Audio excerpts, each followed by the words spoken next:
Assalamualaikum warahmatullahi wabarakatuh. Perkenalkan, nama saya Solihatul Hidayati.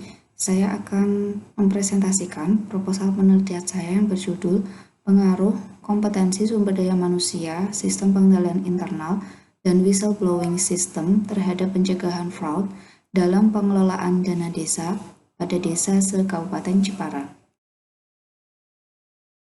Jurnal utama pada penelitian ini yaitu dilakukan oleh Laksmi dan Sujana tahun 2019 dengan judul Pengaruh Kompetensi SDM, Moralitas, dan Sistem Pengendalian Internal terhadap Pencegahan Fraud dalam Pengelolaan Keuangan Desa. Subjek penelitian Laksmi dan Sujana yaitu perangkat desa di Kota Denpasar, Bali. Sedangkan penelitian yang sekarang berjudul Pengaruh Kompetensi Sumber Daya Manusia, Sistem Pengendalian Internal, dan Whistleblowing System terhadap pencegahan fraud dalam pengelolaan dana desa pada desa se-Kabupaten Jepara. Subjek penelitian ini yaitu perangkat desa di Kabupaten Jepara. Latar belakang penelitian yaitu, menurut Association of Certified Fraud Examiner atau ACFE, kecurangan atau fraud didefinisikan sebagai tindakan penipuan atau kekeliruan yang dibuat oleh seseorang atau badan. Kekeliruan tersebut dapat mengakibatkan beberapa manfaat yang tidak baik kepada individu atau entitas atau pihak lain. Bagi fraud dalam 3 tingkatan, yaitu yang pertama penyimpangan atas aset, yang kedua pernyataan palsu atau salah pernyataan, dan yang ketiga adalah korupsi. Fenomena-fenomena yang melatar belakangi penelitian ini yaitu semester 1 tahun 2020 Indonesia Corruption Watch atau ICW mencatat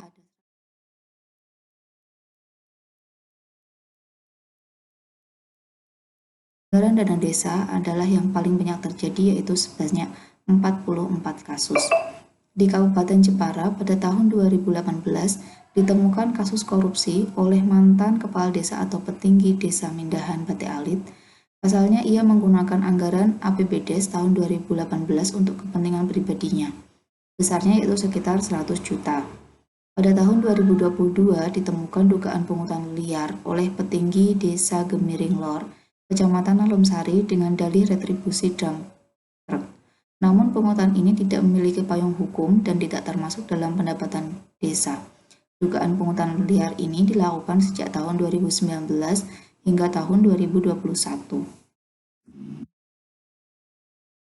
Tinjauan pustaka.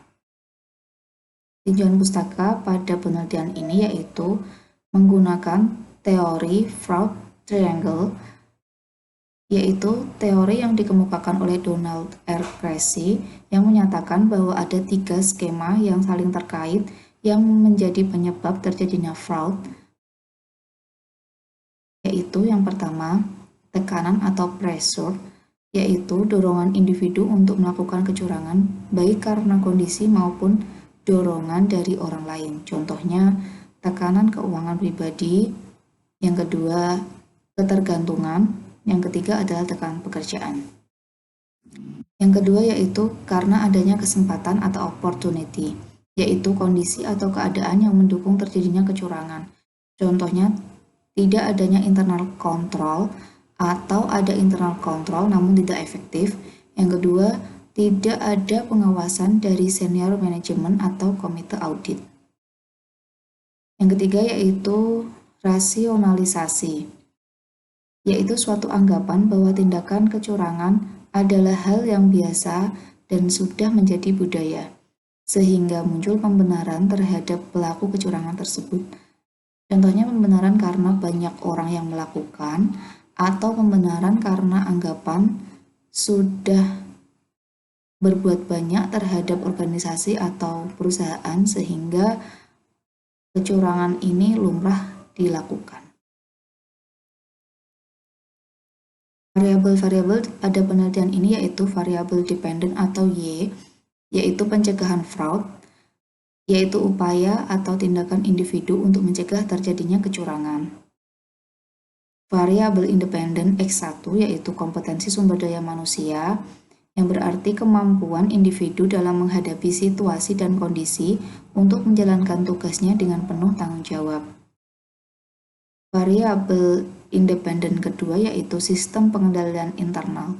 Menurut Peraturan Pemerintah Nomor 60 Tahun 2008, sistem pengendalian internal yaitu proses yang dilakukan terus-menerus oleh pegawai maupun pimpinan untuk mencapai tujuan yang efektif dan efisien.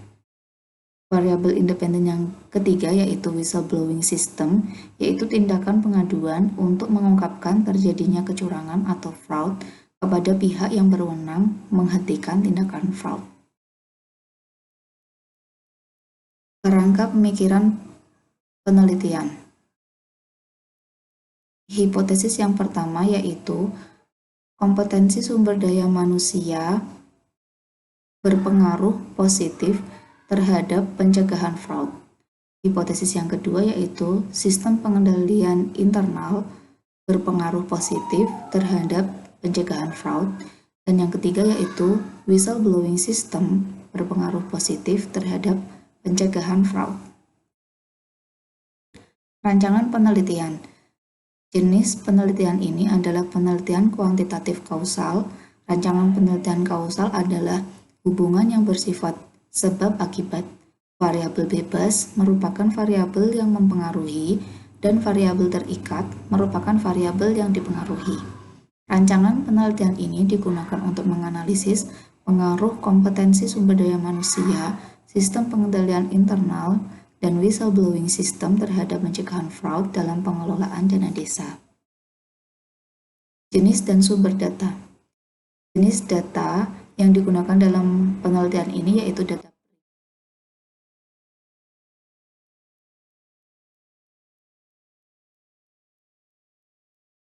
sumber data.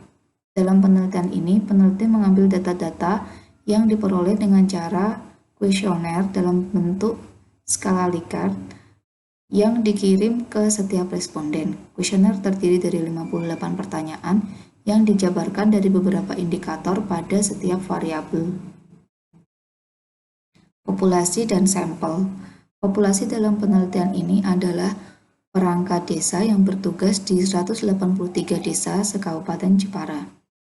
One-on-one sampel penelitian yaitu jumlah desa se-Kabupaten Jepara adalah 183 dan jumlah kuesioner yang disebar yaitu untuk setiap desa adalah 1 yang diberikan kepada KAUR keuangan desa, sehingga jumlah kuesioner yang kita sebar adalah 183 kuesioner.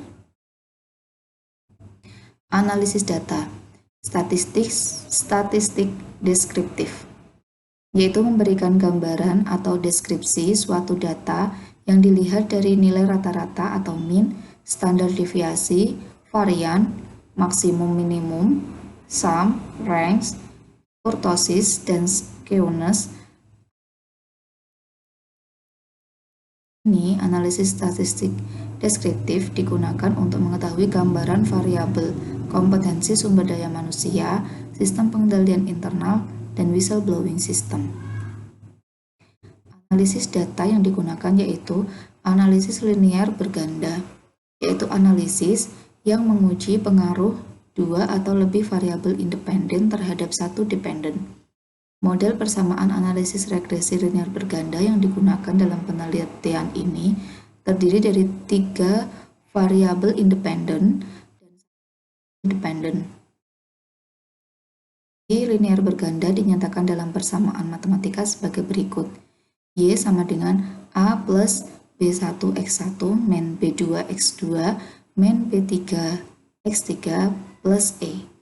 Dengan keterangan Y adalah pencegahan fraud, A adalah konstanta, B1, B2, dan B3 adalah koefisien regresi, X1 yaitu kompetensi sumber daya manusia, X2 sistem pengendalian internal, X3 whistleblowing system, dan E adalah variabel pengganggu.